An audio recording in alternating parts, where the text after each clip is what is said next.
ഇന്നലെ കൊണ്ടുവന്ന കറിവേപ്പിലുണ്ടായിരുന്നു, അതൊന്ന് കഴുകി വെള്ളം വാലാനായിട്ട് വെച്ചിട്ടുണ്ട്. അപ്പോൾ ടൊമാറ്റോ നേരത്തെ ഇരിപ്പുണ്ട്, അപ്പോൾ ഇന്നലെയും പുതിയത് വാങ്ങിച്ച്, അപ്പം കുറച്ചെടുത്ത് ടൊമാറ്റോ ചട്നി വെക്കാനായിട്ട് അതൊന്ന് കഴുകാൻ വെള്ളത്തിലോട്ട് ഇട്ടിട്ടുണ്ട്. അതിനുശേഷം വെള്ളമൊക്കെ ക്യാനിൽ നിറയ്ക്കണമായിരുന്നു, വെള്ളം കുടിക്കാൻ തിളപ്പിക്കാൻ വെക്കണമായിരുന്നു.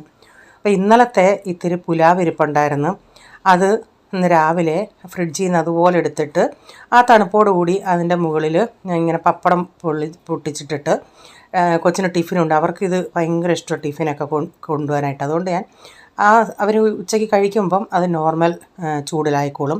അപ്പോൾ അതൊന്ന് ടിഫിൻ കൊടുത്തിട്ടുണ്ട്. എന്നിട്ട് കുറച്ച് മുന്തിരിങ്ങയും കൂടെ ഇടയ്ക്ക് കഴിക്കാനായിട്ട് കൊടുത്തിട്ടുണ്ട്.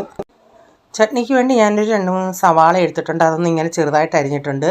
ചീനച്ചട്ടി വെച്ച് അതിലേക്ക് ഓയിൽ ഒഴിച്ചതിന് ശേഷം ഇച്ചിരി ജീരകവും സ്വല്പം കടുകും ഇട്ട് അതിലേക്ക് ഈ സവാളയും വെളുത്തുള്ളിയും കറിവേപ്പിലയും പച്ചമുളകും എല്ലാം കൂടി ഇട്ടൊന്ന് വഴറ്റിയിട്ടുണ്ട്.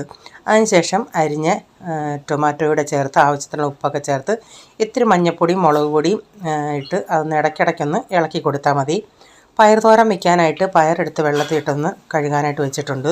അപ്പോൾ ടൊമാറ്റോ കുറച്ച് നേരമായി ഞാൻ തുറന്ന് നോക്കിയാണെങ്കിൽ അതിൽ നിന്നുള്ള വെള്ളമൊക്കെ ഇറങ്ങി. ഞാനത് വീണ്ടും ഒന്നുകൂടെ ഒന്ന് മിക്സ് ചെയ്തിട്ട് അതൊന്ന് അടച്ച് വെച്ചിട്ടുണ്ട്. കഞ്ഞിക്ക് വെള്ളം വെച്ചായിരുന്നു, അപ്പോൾ അരിയൊക്കെ കഴുകി ഒന്ന് അടപ്പത്തിട്ടിട്ടുണ്ട്. അപ്പോൾ പയറൊക്കെ എടുത്ത് പയറൊക്കെ ഇനി ഒന്ന് അരിയണം. പയർ അരിഞ്ഞ് അതിൻ്റെ അകത്ത് തന്നെ സവാളയും തേങ്ങയും മഞ്ഞൾപ്പൊടിയും പിന്നെ കറിവേപ്പിലയും ഉപ്പും എല്ലാം ഇട്ടിട്ട് ഞാൻ കൈ കൊണ്ട് നന്നായി ഒന്ന് ഞെവിടും. അപ്പോൾ ഇതെല്ലാം കൂടെ നന്നായി ഒരു പ്രത്യേക ഒരു ടേസ്റ്റ് കിട്ടും. അല്ലാതെ സവാള വഴറ്റിയതിന് ശേഷം തേങ്ങ ഇട്ടാലും കുഴപ്പമില്ല, ഞാനിങ്ങനെയാണ് ചെയ്യുന്നത്. അപ്പോഴത്തേക്കും നമ്മുടെ ടൊമാറ്റോയൊക്കെ നന്നായി വെന്ത് ഒന്ന് ഉടഞ്ഞ് കിട്ടിയിട്ടുണ്ട്. ലാസ്റ്റിൽ ഇച്ചിരി വെളിച്ചെണ്ണയും കൂടെ ഒഴിച്ച് കൊടുത്തിട്ടുണ്ട്.